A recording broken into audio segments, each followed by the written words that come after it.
Good morning, नमस्कार। बहुपद, इस वीडियो में हम बहुपद के बारे में अध्ययन करेंगे।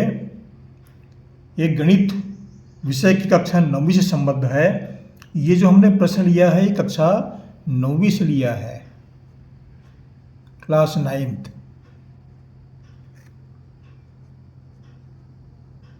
बहुपद को हम 8वीं में पढ़ाते हैं, प्रारंभिक जानकारी देते हैं, और बहुपद जो है कक्षा 10वीं में पढ़ाते हैं।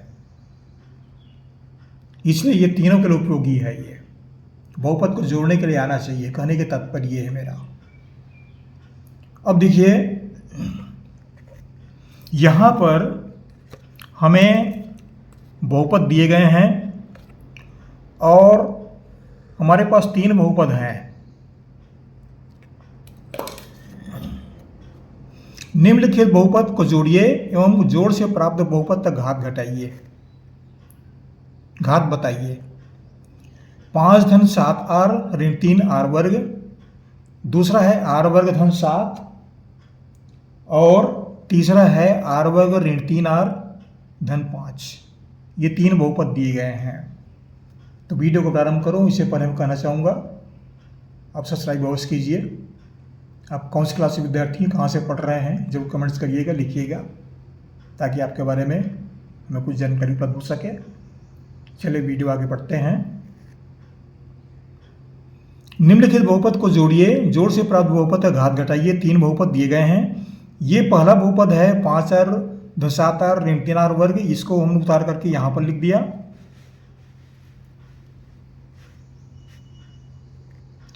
इस बहुपद को हमने यहाँ पर लिखा है। दूसरा बहुपद r वर्ग धन 7, उसको उतार करके हमने यहाँ पर लिखा। तीसरा बहुपद है r वर्ग ऋण 3r धन 5। ये तीसरा बहुपद भी हमने यहाँ पर लिख दिया। ये तीनों बहुपद नीचे आ गए। इसका हल हमको ज्ञात करना है। अब इसके लिए इसको हम क्रमबद्ध रूप में जमाते हैं। ये थोड़ा सा अटपटा है, इसको हम अवरोही क्रम में जमाते हैं ताकि स्पष्ट हो सके। इस बहुपद को पहले लीजिए। r का घात यहाँ पर 0 है, r का घात यहाँ पर 1 है, r का घात यहाँ पर 2 है। तो पहले 2 घात, फिर 1 घात, फिर 0 घात, ऐसा लिखेंगे। इसको पहले लिखेंगे, उसके बाद इसको, फिर इस राशि को। चलिए लिख देते हैं इसको हम। -3 r स्क्वायर।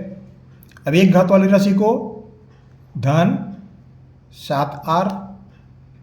अब यहाँ पर धन चिन्ह छिपा हुआ है, तो यहाँ लिखेंगे हम धन 5। यहाँ पर दिख रहा है कोई चिन्ह नहीं है, कोई चिन्ह नहीं मतलब धन है वो। दूसरे में आते हैं r वर्ग, तो r वर्ग नीचे r वर्ग लिखेंगे, यहाँ पर लिख देंगे। धन 7, धन 7 तो कहाँ लिखेंगे, ये अचर राशि है।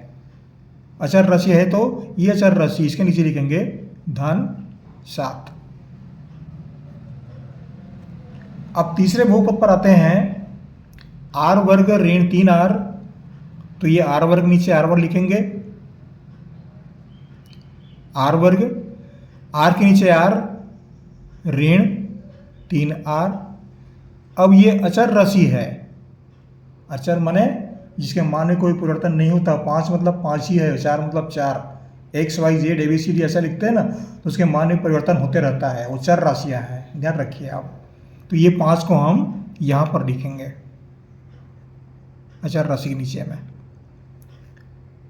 हमने लिख दिया, एक लाइन खींच दो।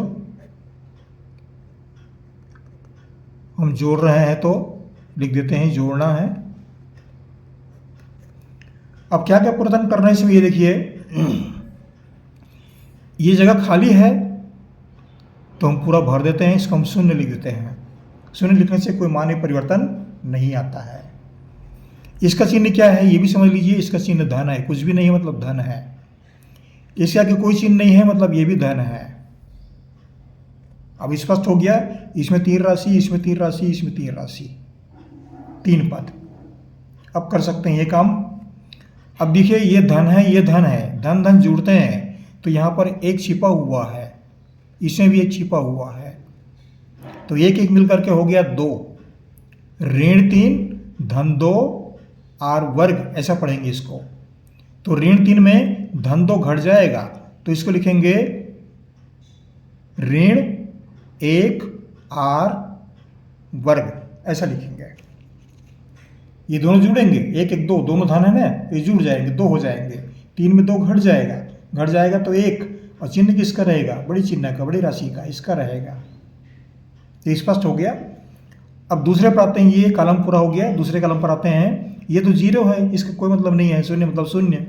ये भी धन 7 है और ये ऋण 3 है, तो धन और ऋण घटते हैं, घटेंगे। ये 7 में 3 घटा देंगे 4, आर है तो आर लिखेंगे। अब यहाँ पर धन चिन्ह क्यों आया, ये बड़ी राशि के चिन्ह धन है। जब घटते हैं ना तो बड़ी राशि के चिन्ह लेते हैं, इसका चिन्ह धन है, 7 का चिन्ह आगे धन है, तो यहाँ पर धन आएगा। ये भी स्पष्ट हो गया। अब ये तीनों चिन्ह धन है, तीनों चिन्ह धन है तो एक साथ जुड़ेंगे। 7 5 12, 5 7 12, 12 5 17। ये हमने योग प्राप्त कर लिया। इसका मैं चिन्हांकन कर देता हूं। ये हमारा आंसर हुआ। अब क्या करना है, घात बताना है, घात।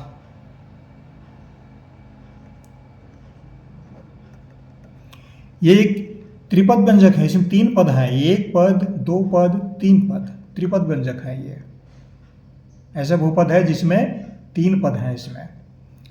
अब इसका घात बताना है तो सबसे बड़ी राशि ये अवरोही क्रम में जमा हुआ है। अवरोही मतलब घटते हुए क्रम में लिखा हुआ है। तो जो सबसे बड़ी घात होती है उसका घातांक होता है। तो इसका घात 2 है, इसका घात 1 है, इसका घात 0 है। तो सबसे बड़ी घात 2 है, इसको लेंगे, ये वाली राशि को लेंगे। घात बराबर 2।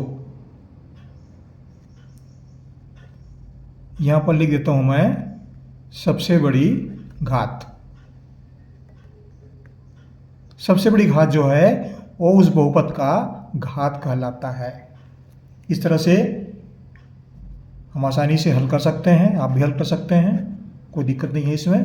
वीडियो आपको आसानी से समझ में आया होगा और मैं उम्मीद करता हूँ आपको इसमें कहीं पर कोई कठिनाई उत्पन्न नहीं होगी, आप आसानी से समझ जाएंगे। आपके जीवन के लिए मैं शुभकामनाएं देता हूँ, और इसे पढ़िएगा और हमारे चैनल को सब्सक्राइब भी कर दीजिएगा। Thank you.